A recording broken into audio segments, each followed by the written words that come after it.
Well, former Vice President Joe Biden once again under fire from the left flank of his party. Let's bring in Fox News contributor Mollie Hemmingway to discuss.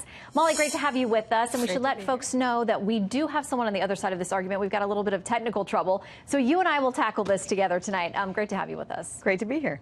Okay, so this is, an interesting conversation because Biden's campaign says he misunderstood the question from the woman there asking about the Hyde Amendment, that he does support it, but that if there are other circumstances where Roe v. Wade is more threatened, that he could be, the Hyde Amendment could be in play for him. The far left of his party, nearly everybody else running is all about getting rid of Hyde. How does he navigate this? Right. There are two issues here. One is securing the Democratic nomination, and then the other is running in a general election where the Hyde Amendment is actually quite popular. The Hyde Amendment says that it's one thing for abortion to be legal, for it to be legal to end a human life after it has begun, but it's entirely another thing to force people to pay for that against their conscience. And so you're seeing these debates now about whether people should be forced to pay for things against their will, against their conscience, to fund violence in the womb, or whether medical practitioners should be forced to violate their conscience by participating in abortions. And this is where the debate is in the Democratic Party, which is really surprising because just decades ago,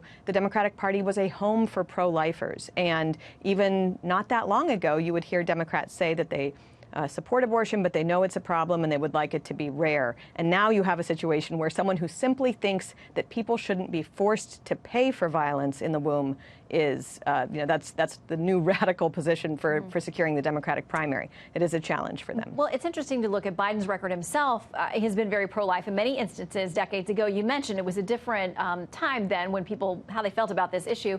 But apparently, the reporting is that he actually opposed exceptions to the Hyde Amendment for rape and incest, which would be very different than anybody else who's running right now. I want to put up a poll. This was done by Politico in conjunction with Harvard. This was of 2016 likely voters at the time. Should U.S. taxpayer dollars be used to pay for abortions? 58% said no, they were against that. Yes was 36%.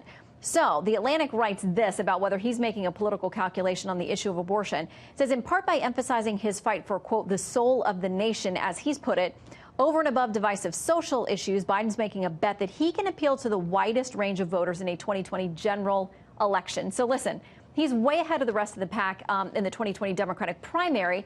Is he looking ahead to the rest of the country? Well, certainly that's the strategy. I also think, it's worth noting that Joe Biden used to identify as someone who was pro-life. And again, while many people in the media and many people who kind of control the conversation tend to support radical abortion laws, and they think that abortion should have no regulations through all 9 months of pregnancy, or you've even seen states say that if a child survives abortion, that no medical care should be provided. That is not where the average American is. And that's even globally. The United States has much more radical laws than many other civilized countries. We're more in the North Korea and China camp on our abortion laws than a lot of American people would like. So it's a very smart play if he's able to get through the Democratic primary. But it's a very difficult thing because there is this litmus test, and people are already concerned that he is not far left enough. All right, really quickly, I want to get your comment on this. NARAL Pro-Choice America, Lise Hogue, who's the president of that group, says, quote, we would never support someone who supported Hyde,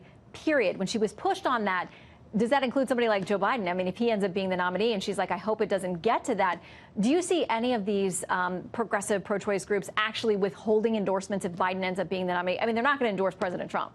I have a hard time seeing that they would not support Joe Biden if he won the nomination. He still is fairly radical in terms of his support for abortion rights, and I think that they would have a hard time justifying not supporting him. But they clearly want someone who is even more out there than Joe Biden is right now. All right. We'll see who they end up getting. In the meantime, Mollie Hemmingway, thanks for joining us. Thank you.